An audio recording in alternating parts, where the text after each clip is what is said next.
Wow, joining me on the show, Dave Silverman. He is the president of American Atheist, a group that put up that billboard. You didn't even have your own money. You had to get it from somebody else, a donor? Well, we have lots of donors at American Atheist. All right.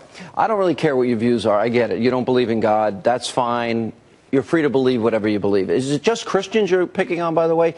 In other words, have you ever done a billboard campaign against people that are Jewish or Muslims? Yes, we have. And what have you done against the Muslims? We put up a billboard in Elizabeth, New Jersey that said, you know it's a myth in Arabic. And we put up a billboard in Brooklyn that said, you know it's a myth in Hebrew. Reaction?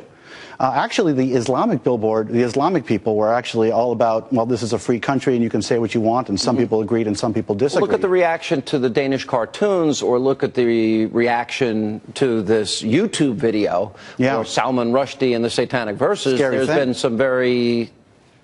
But you know what that is? That's actually a form of terrorism. That's actually a form of them getting us to obey their religious beliefs without imposing the rule of law on it. They scare us into obeying their religious beliefs. It's against their religion that we're not care what you believe. I get it. You're an atheist. I'm not going to sit here and convince you. You believe nothing can come out of nothing, which is what I believe atheists in the end have to believe. But that's not the argument. You want to insult people. You want to attack them. You want to, you know, stick them in the ribs on their holiday, and you just want to be rude and narcissistic and mean. Why? Sean, we have never put up a billboard criticizing people. We criticize religion, and religion is perfectly open market. But people believe in religion. I'm a Christian. I look at a picture of Jesus, and you just want to rub salt in a wound. No. Why are you doing it then? Because this is the time of year when so many atheists who call themselves Christians drag themselves to church against their own will because they think atheists who call themselves Christians. You don't know atheists who call themselves Christians. You said it. You said. Well, let me explain what I'm saying here, okay?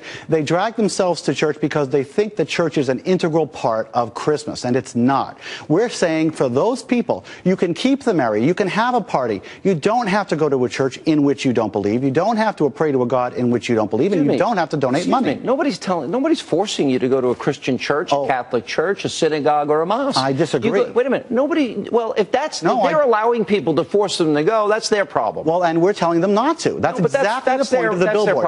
Don't allow people to force you to go to church. We know that a large population of Christians are actually atheists. Yes. If they are really atheists and they don't have the courage of their convictions. I mean, you're an atheist. You come on this program and you say you're an atheist. Right. All right. What am I? So there's a lot of familial and social pressure that keeps atheists in the closet, and we at American Atheists are trying to relieve that pressure. You are too full of yourself to believe that people care.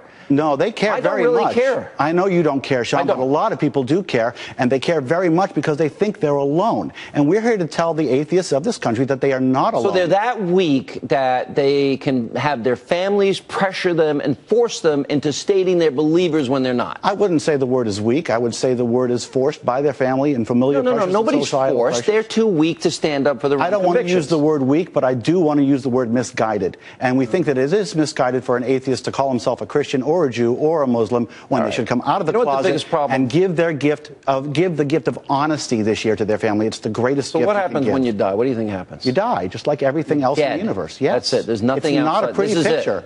This is it. There's no fantasy here. The reality is that every living thing dies. Do you believe in the Big Bang Theory? Do you believe in evolution? Yes, of course I believe in evolution. Evolution is now my next question is, so where did all of those molecules and energy come together to collide to create universes within universes, the sun, the moon, the stars, the planets, human life, animal life, and plant? That just happened randomly by accident. The fact is... So nothing came out of nothing.